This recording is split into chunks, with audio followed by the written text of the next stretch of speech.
Spring board की online class में आपका स्वागत है। पिछले कई दिनों से अपने राजस्थान हिस्ट्री की क्लासें हो नहीं पाई थी, आज हम वापस शुरू करते हैं। पिछली क्लासों में हमने राजस्थान के किसान आंदोलनों के बारे में पढ़ा था। हम उस प्रक्रिया को आगे और बढ़ाते हैं।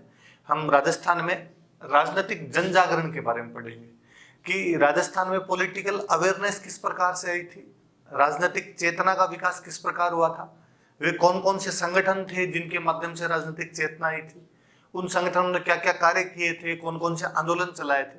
बेसिकली आप यदि जानते हो तो हम इस घटनाओं को, ये जितनी मैंने बातें की, इनको हम एक नाम से जानते हैं, प्रजामंडल आंदोलन, जिनको आप प्रजामंडल आंदोलन कहते हो। जो प्रजा के द्वारा चलाए गए वो प्रजामंडल आंदोलन हो गए। तो जो प्रजामंडल आंदोलन थे वो पढ़ेंगे।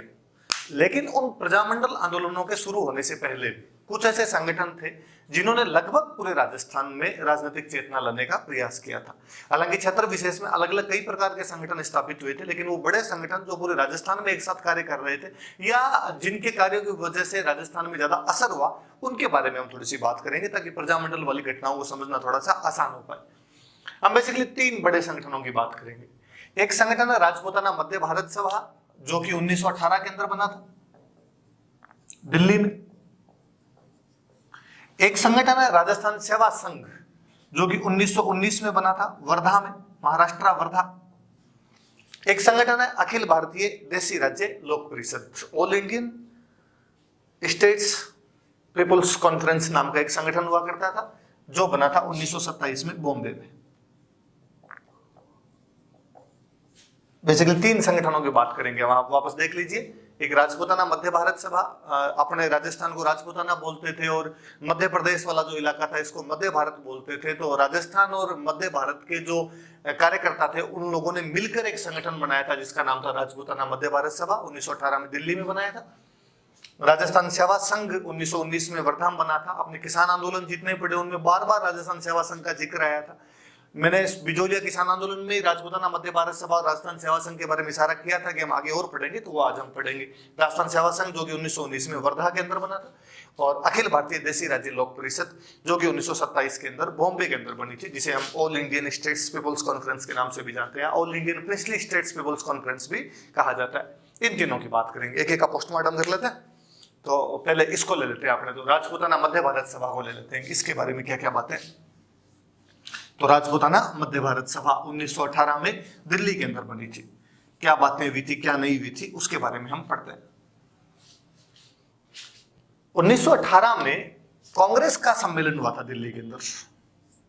कांग्रेस जो पार्टी थी उसके सम्मेलन हुआ करते थे। कांग्रेस का एक सम्मेलन दिल्ली के अंदर हुआ 1918 के अंदर। दिल्ली में सम्मेलन हुआ तो इस सम्मेलन के अंदर, वैसे जब अंग्रेजों का राज हुआ करता था तो भारत दो भागों में बंटा हुआ था। एक वो ब्रिटिश इंडिया जिसमें अंग्रेजों का डायरेक्ट राज हुआ करता था, एक अपने देशी रियासतें जहां पे राज तो राजाओं का था लेकिन उन राजाओं ने अंग्रेजों के साथ में संधियां कर रखी थी।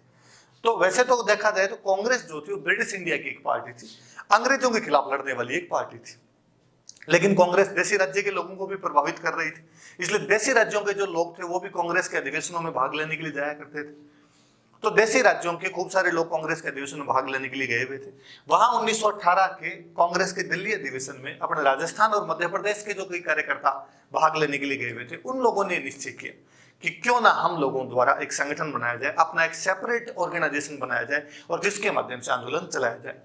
वो जो संगठन स्थापित किया गया था ये राजपूताना मध्य भारत सभा था। आप ये कह सकते हो कि ये रियासतों का पहला राजनीतिक संगठन था। इससे पहले हम कोई बड़ा राजनीतिक संगठन नहीं देखते। ये अपने रियासती जनता का प्रथम पॉलिटिकल ऑर्गेनाइजेशन था। कहां बनाए, कौन बनाए इसको, तो 1918 मैंने बताया दिल्ली में। दिल्ली में भी कहा, तो दिल्ली में हम अक्सर एक जगह जानते हैं चांदनी चौक, हम सुनते हैं नाम चांदनी चौक का। और चांदनी चौक में एक मारवाड़ी पुस्तकालय, जब राजस्थान के लिए बने तो फिर मारवाड़ियों की जो जगह होगी वहीं पर बने। तो जो मारवाड़ी पुस्तकालय है वो पुराना बना हुआ पुस्तकालय था, और मारवाड़ी देश के भिन्न भिन्न भागों में चले गए, जहां जहां रहे उन्होंने वहां पे शिक्षा वगैरह को भी हमेशा बढ़ावा दिया था। अपने तो एक कहावत ही हो गई कि जहां ना पहुंचे बैलगाड़ी वहां पहुंचे मारवाड़ी। मारवाड़ी देश के भिन्न भिन्न इलाकों में चले गए थे। तो चांदनी चौक में एक मारवाड़ी पुस्तकालय, आप अभी भी कभी दिल्ली जाएंगे तो चांदनी चौक के मेट्रो स्टेशन से बाहर निकलते ही एक साइड में तो शीशगंज गुरुद्वारा है जो कि सिखों के 9वें गुरु तेग बहादुर जी को जब औरंगजेब ने दिल्ली में सर कटवा दिया था तो जहां पर उनका सिर कटा था वहां पर शीशगंज गुरुद्वारा बना हुआ है। और राइट हैंड में थोड़ा सा आप गली में आगे चलेंगे तो वहां मारवाड़ी पुस्तकालय, उसी मारवाड़ी पुस्तकालय में 1918 के अंदर चांदनी चौक में जो मारवाड़ी पुस्तकालय है राजपूताना मध्य भारत सभा की स्थापना की गई। स्थापना कौन करे? तो जो राजस्थान के बड़े बड़े लोग हैं वो भाई स्थापना करे। स्थापना करने वाले लोग थे एक तो अपने सेठ जी जमनालाल बजाज, एक गणेश शंकर विद्यार्थी, बीच में कभी आपने नाम सुना होगा इनका, अभी हम और बात करेंगे। अपने राजस्थान के बड़े नेता विजय सिंह पथिक, एक अपने अजमेर के नेता हुआ करते थे चांदकरण शारदा, एक अपने जयपुर के नेता हुआ करते थे नरसिंह देव सरस्वती,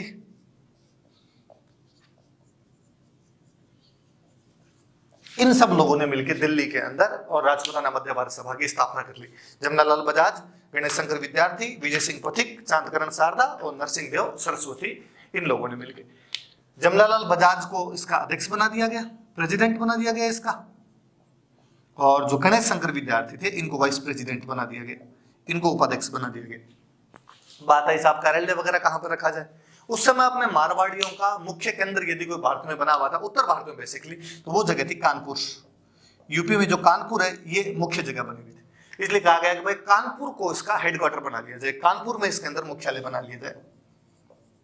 कानपुर को मुख्यालय बनाने के पीछे एक रीजन और भी काम कर रहा था। कानपुर को मुख्यालय बनाने के पीछे रीजन ये काम कर रहा था कि एक तो कानपुर में मारवाड़ी पूंजीपति और मजदूर बड़ी संख्या में रहते थे। फिर यहीं से गणेश शंकर विद्यार्थी जो कि संगठन के उपाध्यक्ष थे, ये एक समाचार पत्र निकाला करते थे, प्रताप नाम से एक समाचार पत्र निकाला करते थे, साप्ताहिक समाचार पत्र था। बिजोलिया किसान आंदोलन को यदि किसी ने ऊंचाइयों पर चढ़ाया था तो वो प्रताप समाचार पत्र था। 1913 में कानपुर से प्रकाशित होने लग गया था।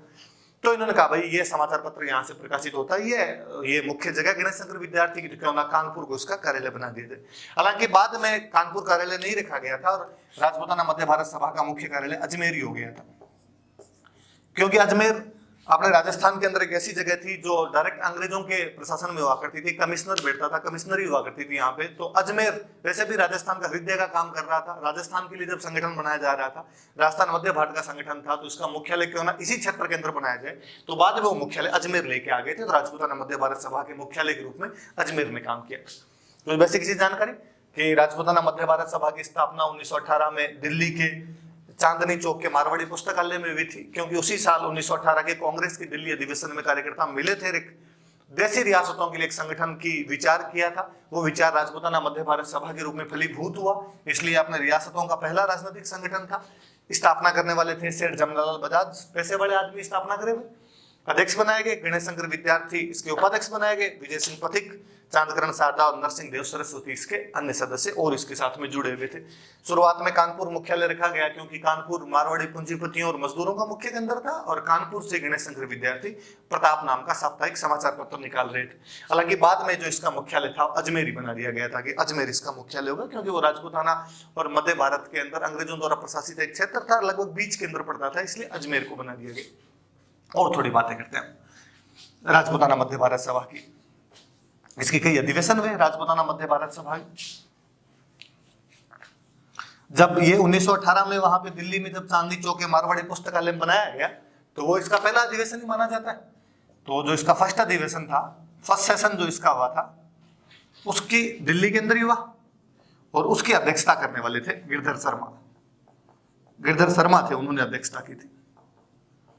दिल्ली में उस साल कांग्रेस का अधिवेशन था, दिल्ली में राजपूताना मध्य भारत सभा की मीटिंग वहां मारवाड़ी पुस्तकालय में हुई थी, वो इनका पहला अधिवेशन मान लिया गया। कांग्रेस का 1919 वाला जो अधिवेशन था वो था अमृतसर में, तो इन्होंने कहा भाई अपना अधिवेशन भी अमृतसर में कर लेते, तो इन लोगों ने भी अपना अधिवेशन अमृतसर के अंदर ही कर लिया।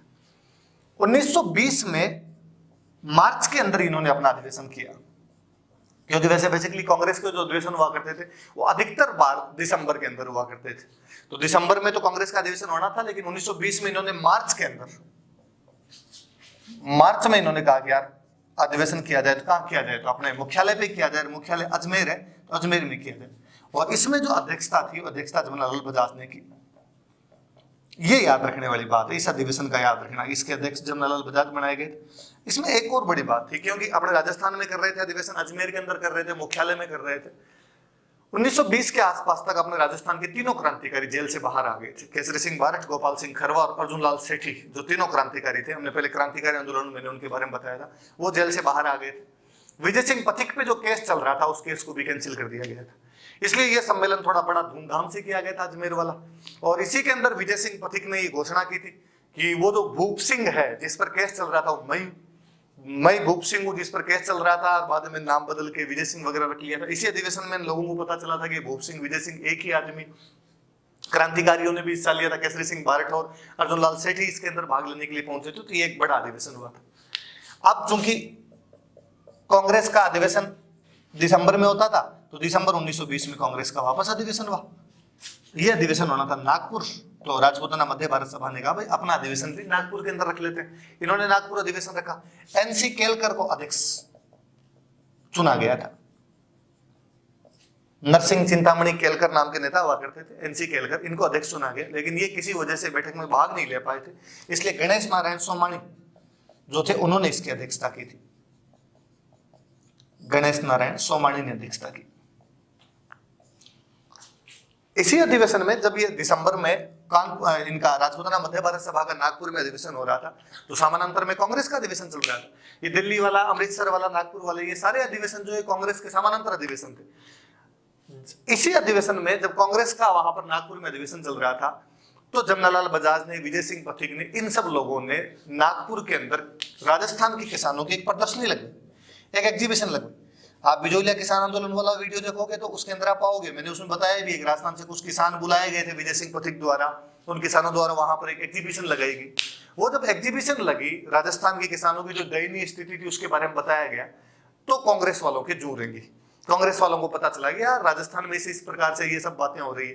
तो कांग्रेस वालों ने इस नागपुर अधिवेशन में, राजपूताना मध्य भारत सभा के अधिवेशन में जो बातें हुई, तो कांग्रेस वालों को इन सब बातों का जब पता चला, तो कांग्रेस वालों ने कहा कि भाई हाँ, हम भी आपके साथ में खड़े हैं और देशी राज्य के जो लोग हैं वो भी कांग्रेस के सदस्य बन सकते हैं। इस नागपुर अधिवेशन में उन्होंने कहा था कि जो भी देशी राज्यों के, मतलब जो रियासतों के लोग हैं, वो कांग्रेस के सदस्य बन सकते हैं और हम भी आपके साथ में, आपके आंदोलनों के साथ के अंदर खड़े हैं, हम आपको समर्थन देते हैं। कांग्रेस का समर्थन मिला और वो लोग कांग्रेस के सदस्य भी बन सकते हैं, मेंबर बन सकते हैं। इस नागपुर अधिवेशन में कहा गया था, तो आप याद रख लेना कि कौन से अधिवेशन के अंदर ये कहा गया कि देशी राज्यों के लोग हैं वो भी कांग्रेस के सदस्य बन सकते हैं। तो दिसंबर 1920 में जो कांग्रेस का अधिवेशन हुआ था उसके अंदर ये कहा गया था कि देशी राज्यों के लोग कांग्रेस के सदस्य बन सकते हैं। इसके बाद राजपूताना मध्य भारत सभा जो थी वो एक कांग्रेस की सहयोगी संस्था बन गई थी। इनका उद्देश्य तो हालांकि शुरुआत से ही था कि हम कांग्रेस की सहयोगी संस्था के रूप में कार्य करें, क्योंकि इनका जो उद्देश्य था, उद्देश्य ये था, एक उद्देश्य तो ये कि भाई रियासतों में उत्तरदायी शासन की स्थापना की जाए। उत्तरदायी शासन मतलब रेस्पॉन्सिबल गवर्नमेंट, मतलब उसमें जनता की भागीदारी होनी चाहिए, केवल राजा का निरंकुश शासन नहीं होना चाहिए। और दूसरा था ये कि कांग्रेस के सदस्य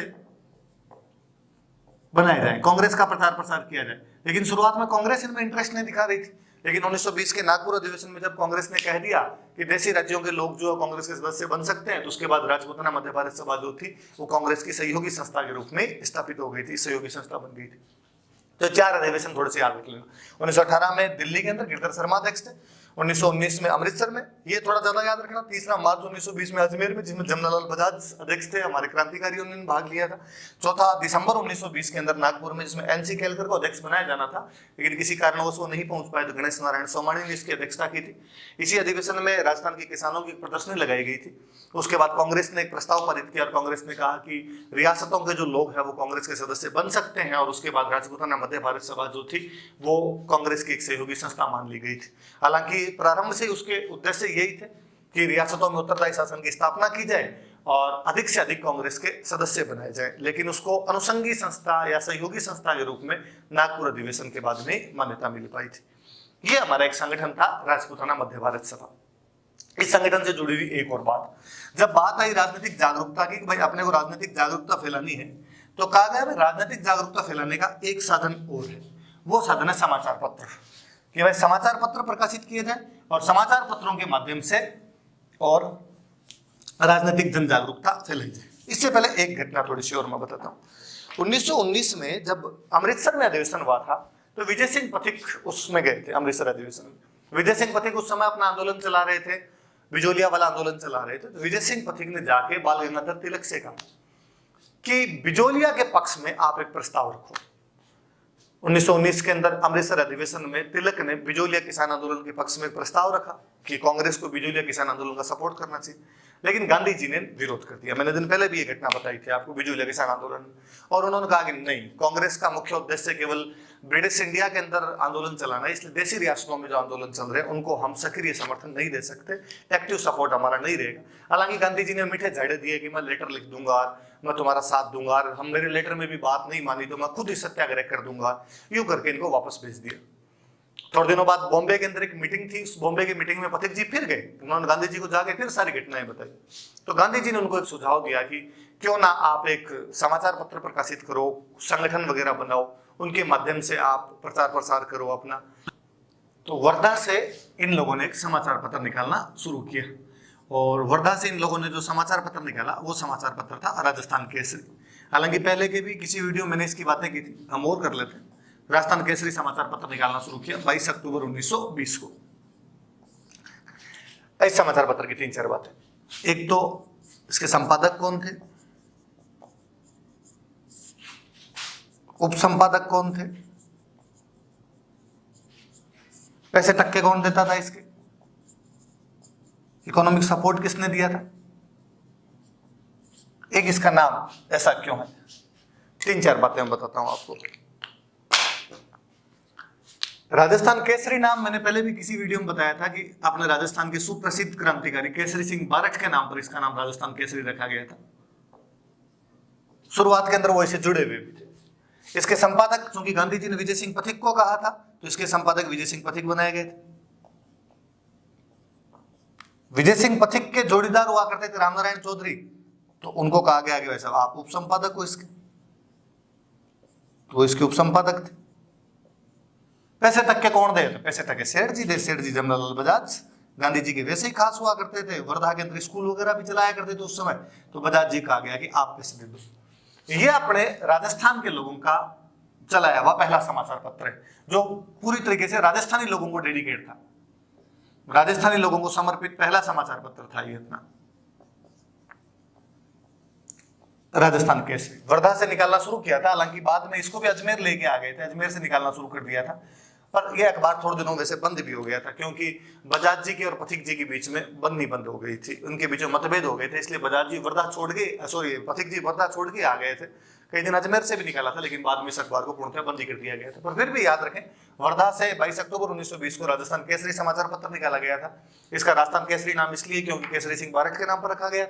इसके संपादक थे विजय सिंह पथिक, इसके उप संपादक थे रामनारायण चौधरी, और इसको इकोनॉमिक सपोर्ट दिया करते थे जमनालाल बजाज। तो इसके एडिटर, को एडिटर और इकोनॉमिक सपोर्ट तीनों याद रख लेना।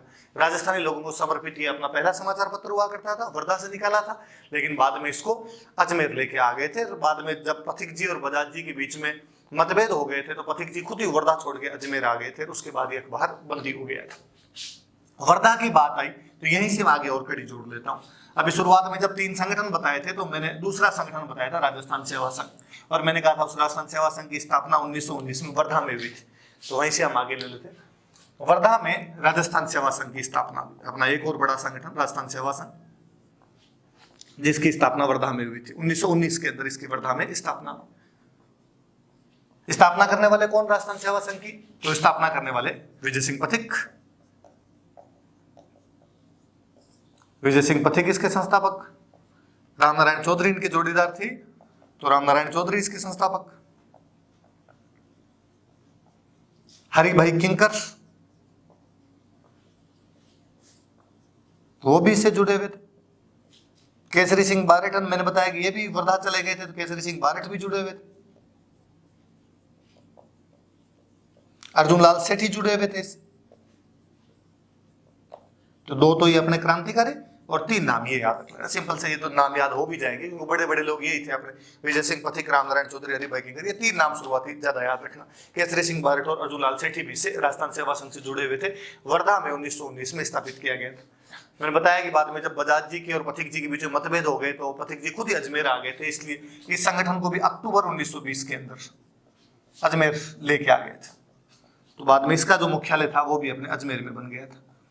राजस्थान सेवा संघ अपने सारे किसान आंदोलनों के अंदर यदि कोई प्रणेता बनकर उभरा था, किसान आंदोलनों का अगुवा यदि कोई संगठन बन के उभरा था, तो अपने राजस्थान सेवा संघ था। मैंने कई आपको बिजोलिया के अंदर, बेगू के अंदर, बूंदी वाले किसान आंदोलन में, सिक्कर वाले किसान आंदोलन में, आपके एक ही आंदोलन जो चल रहा था उसमें, सिरोही वाला जो भील आंदोलन चल रहा था उसमें, इन सब में यदि कोई भूमिका निभा रहा था तो राजस्थान सेवा संघ था। बड़ा संगठन था उस टाइम का अपना राजस्थान सेवा संघ। 1919 के अंदर वर्धा में स्थापित हुआ था, अक्टूबर 1920 में अजमेर में लेके आ गए थे।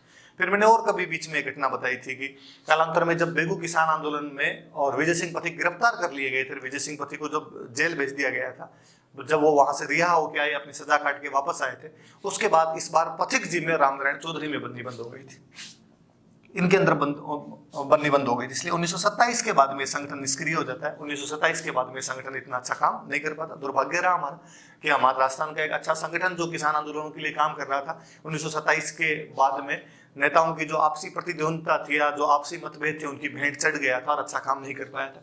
लेकिन फिर भी इस संगठन का एक बड़ा जोरदार सा काम अच्छा, वो वापस वही मैं समाचार पत्रों पे आऊंगा कि इसने कुछ समाचार पत्र वापस निकाले थे, राजस्थान सेवा संघ के समाचार पत्र। एक बड़ा मुख्य सा अखबार, एक नवीन राजस्थान, विजय सिंह पथिक द्वारा नवीन राजस्थान एक अखबार शुरू किया गया था। पथिक जी ने शुरू किया था, अजमेर से शुरू किया था। 1922 में नवीन राजस्थान निकाला गया था।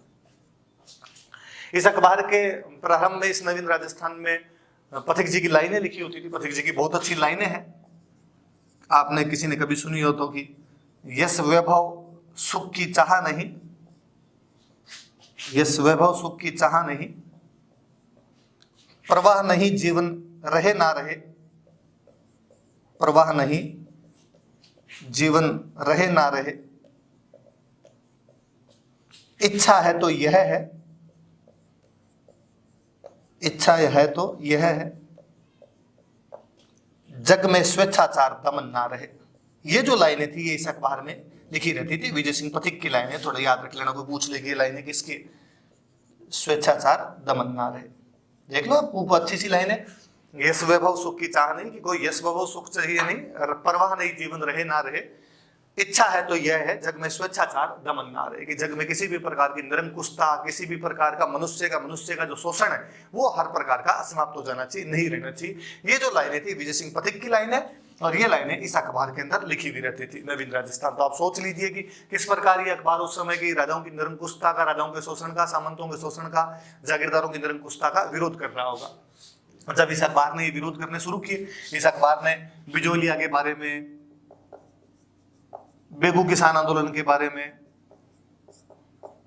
सिरोही वाले भील किसान आंदोलन के बारे में जब लिखना शुरू किया तो सरकारें तिलमिला उठी और सरकारों ने नवीन राजस्थान जो अखबार था इस पर रोक लगा दी। जब नवीन राजस्थान पे रोक लगा दी गई तो इस बार ये इंटेलिजेंट निकले, इनको लगा यार ये काम ठीक है, ये रोक लगा देते चलते ही हो, तो इस बार इस अखबार का नाम चेंज कर दिया। और अखबार का नाम चेंज करके इन्होंने कर दिया तरुण राजस्थान, कि चलो तो नवीन राजस्थान नहीं रखने दोगे, पहले नया राजस्थान था, अब हम जवान राजस्थान कर देंगे, अब हम इसका नाम तरुण राजस्थान कर देते, तो इसका नाम तरुण राजस्थान कर दिया गया। खूब अच्छे अच्छे लोग इसके संपादक रहे। तो तरुण राजस्थान अखबार ने भी बाद में आपके बूंदी वाले किसान आंदोलन में, ये निमुचना वाले किसान आंदोलन में, इनमें बहुत मुख्य भूमिका निभाई थी, बड़ी बड़ी रिपोर्ट्स छापी थी। सिरोही में तो पूरा एक, सिरोही के राज्य की निरंकुशता पे तो पूरा एक लेख ही लिख दिया था, सिरोही में रावण राज्य। जब इस प्रकार की बातें तरुण राजस्थान के अंदर लिखी जा रही थी, तरुण राजस्थान के जो संपादक हुआ करते थे वो शोभाराम गुप्त ने कुछ दिन तक संपादक के रूप में काम किया था, रामनारायण चौधरी इसके संपादक के रूप में काम कर रहे थे। जब इन्होंने सरकार के विरोध में लिखना शुरू किया, राजाओं के विरोध में लिखना शुरू किया, तो इन दोनों गिरफ्तार कर लिया गया था, शोभाराम गुप्त को और रामनारायण चौधरी को। मार्च 1924 में इनको गिरफ्तार कर लिया गया। हालांकि रामनारायण चौधरी को तो बाद में बरी कर दिया गया था, लेकिन शोभाराम गुप्त को 2 साल की सजा हुई थी तरुण राजस्थान वाले मामले में, कि आप इसमें देशद्रोह की बातें लिख रहे हो, आप राष्ट्रद्रोह की इसके अंदर बातें लिख रहे हो। बाद में जब इनकी गिरफ्तारी वगैरह आ गई थी तो बाद में इससे एक नया बंदा जुड़ा, और इस बार इससे जुड़े जयनारायण व्यास। जयनारायण व्यास उस समय ब्यावर के अंदर रह रहे थे, तो बाद में जयनारायण व्यास इससे जुड़ गए थे, उन्होंने ब्यावर से इसका प्रकाशन करना शुरू कर दिया था। तो ये भी याद रहे कि कौन कौन बड़े नेता इससे जुड़े हुए थे। तो विजय सिंह पथिक द्वारा शुरू किया गया था, शोभाराम गुप्त और रामनारायण चौधरी जुड़े हुए थे, इनको गिरफ्तार भी किया गया था देशद्रोह की बातें लिखने के कारण 1924 में। रामनारायण चौधरी को तो रिहा कर दिया गया था, पर शोभाराम गुप्त को इसमें 2 साल की सजा हुई थी और कालांतर में जयनारायण व्यास ने इसको 1927 में ब्यावर से निकालना शुरू कर दिया था। तो कोई पूछेगी बाद में ब्यावर से कौन निकालते थे, तो ब्यावर से जयनारायण व्यास निकालते थे। कब निकालना शुरू कर दिया था, तो उन्होंने 1927 में इसको वहां से निकालना शुरू कर दिया था। ये एक और राजस्थान सेवा संघ का समाचार पत्र याद रख लेना। नवीन राजस्थान था पहले नाम इसका। पथिक जी ने अजमेर में 1923-22 में निकालना शुरू किया था और बाद में नाम बदलकर तरुण राजस्थान इसका 1923 के अंदर कर दिया गया था। 1923 में तरुण राजस्थान कर दिया गया था। और इसमें ये लाइनें लिखी होती थी, यश वैभव सुख की चाह नहीं, परवाह नहीं जीवन रहे ना रहे, इच्छा है तो यह है जग में स्वेच्छाचार दमन ना रहे। ये इसके अंदर पथिक जी की लाइन है जो इस अखबार के शुरू के अंदर लिखी जाती थी। कई किसान आंदोलनों को इस समाचार पत्र ने आगे बढ़ाने का कार्य किया था। ये 2 बड़े संगठन हमने पढ़े, एक राजपूताना मध्य भारत सभा जो कालांतर में कांग्रेस की अनुषंगी संस्था बन गई थी, और दूसरा हमने पढ़ा राजस्थान सेवा संघ जिसने अपने राजस्थान में किसान आंदोलनों को आगे बढ़ाने का काम किया था। बदकिस्मती, दुर्भाग्य, विडंबना हमारे साथ में कि एक जगह पथिक जी की और बजाज की नहीं बनी और एक जगह पथिक की और चौधरी साहब की नहीं बनी, और आपस में संगठन इनकी आपसी प्रतिद्वंदता का शिकार हो गए थे, वरना शायद राजस्थान में और बेहतर काम कर पाते। लेकिन इन जो भी रहा हो, इन समाचार पत्रों ने, इन संगठनों ने राजनीतिक चेतना लाने का तो प्रयास किया, और ये राजनीतिक चेतना अब केवल राजस्थान या मध्य भारत में नहीं आ रही थी, ये राजनीतिक चेतना सारे जितने भी देशी रियासतें थी उन सारी देशी रियासतों में आ रही थी। भारत में हम कहते हैं कि लगभग 550 के आसपास में देशी रियासतें हुआ करती थी। अब 550 देशी रियासतों के लोग कांग्रेस से कहते थे भाई आपको हमारे क्षेत्र में भी आंदोलन करना चाहिए, लेकिन कांग्रेस उनकी बातें मानती ही नहीं थी। तो जब कांग्रेस उनकी बातें नहीं मानती थी तो उन लोगों ने निश्चय किया कि अपने को एक संगठन बनाना चाहिए, और इस बार जो संगठन सामने आया था उस संगठन का नाम जो शुरुआत में मैंने आपको बताया वो है अखिल भारतीय देशी राज्य लोक परिषद। अखिल भारतीय, ऑल इंडियन देशी राज्य, प्रिंसली स्टेट्स या स्टेट्स का तो बोले, लोक परिषद पीपुल्स कॉन्फ्रेंस संगठन बनाया गया था। अखिल भारतीय देशी राज्य लोक परिषद 1927 में बॉम्बे के अंदर यह संगठन बनाया गया था।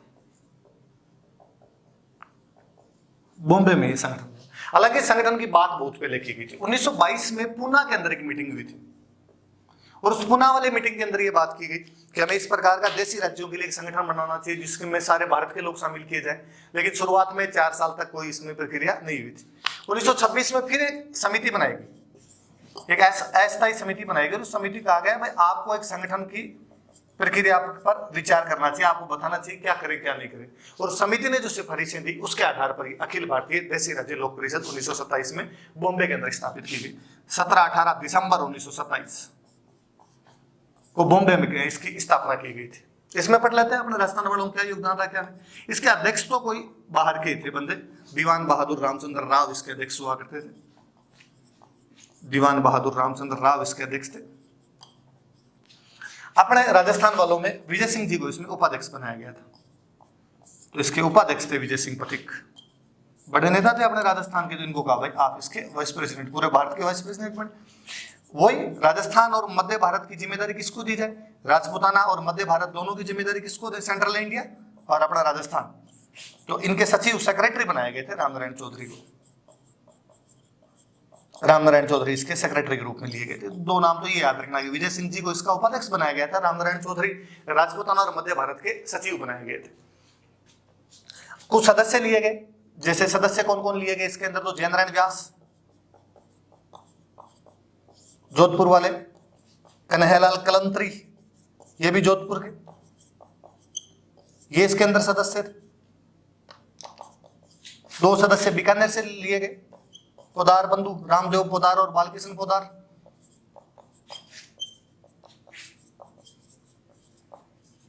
इन दोनों को लिया गया।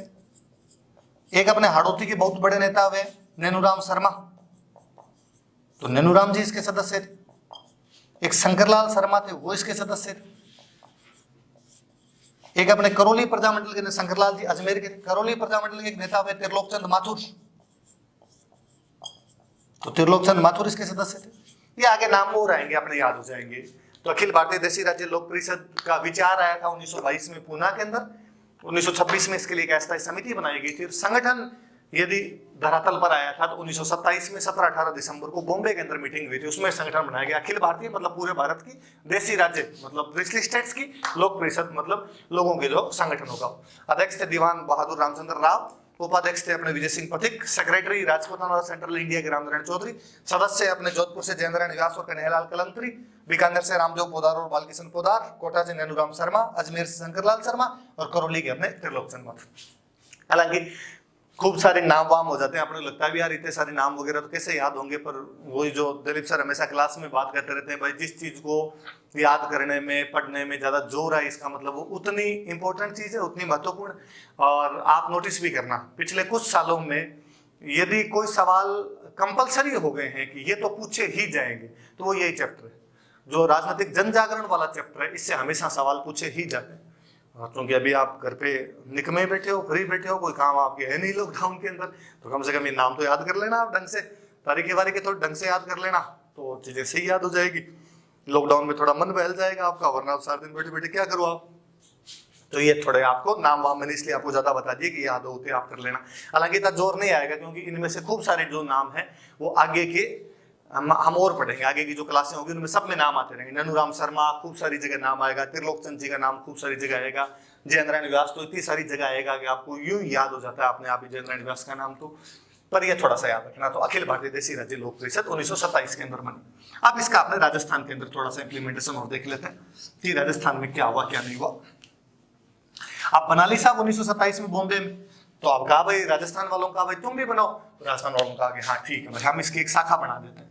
तो कुछ ही नहीं, अखिल भारतीय की जगह कर दिया राजपूताना, और अपने सब लोगों ने मिलकर बना ली राजपूताना देसी राज्य लोक परिषद।